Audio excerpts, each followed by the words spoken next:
সুনামগঞ্জের দোয়ারাবাজার উপজেলার ঐতিহ্যবাহী লামাসানিয়া দাখিল মাদ্রাসা সম্প্রতি আলিম পর্যায়ের সরকারি অনুমোদন পেয়েছে।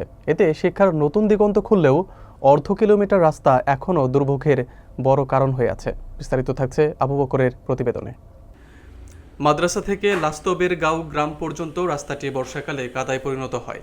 দুই পাশে পুকুর ও খাল থাকায় শিক্ষার্থীদের প্রতিনিয়ত ঝুঁকি নিয়ে চলাচল করতে হয়।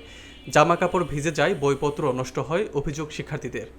অধ্যক্ষ মাওলানা আব্দুর রশিদ বলেন, আমরা গর্বিত হলেও রাস্তার বেহাল অবস্থা আমাদের অগ্রগতির পথে বড় বাধা।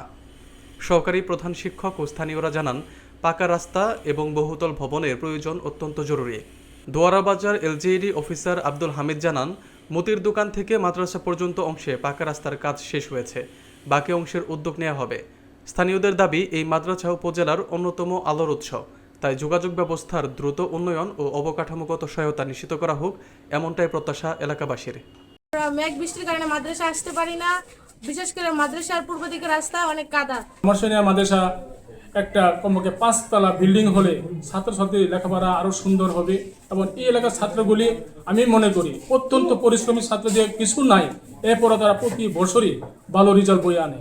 বিশেষ করে প্রশাসনের কাছে জোর দাবি জানাচ্ছি, আমাদের মাদ্রাসা থেকে পশ্চিম দিকের রাস্তা হয়েছে, কিন্তু পূর্ব দিকের রাস্তাটা এতই নাজুক অবস্থা, ছাত্রছাত্রীরা কোনো ক্রমেই মাদ্রাসায় আসতে পারতেছে না। দক্ষিণ দিকের রাস্তাও সমস্যা, বিশেষ করে পূর্ব দিকের রাস্তাটা কমপক্ষে 1 কিলোমিটার হলেও যদি পাকাকরণের ব্যবস্থা করা হয় তবে লামাসানিয়া মাদ্রাসার উন্নয়নের পক্ষে সহায়ক হবে বলে আমি জোর দাবি জানাচ্ছি।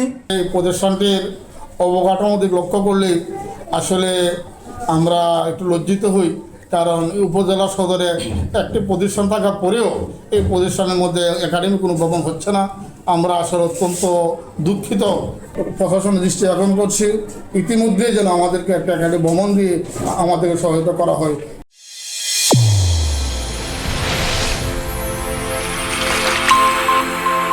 চ্যানেল A1 হৃদয়ের স্পন্দন।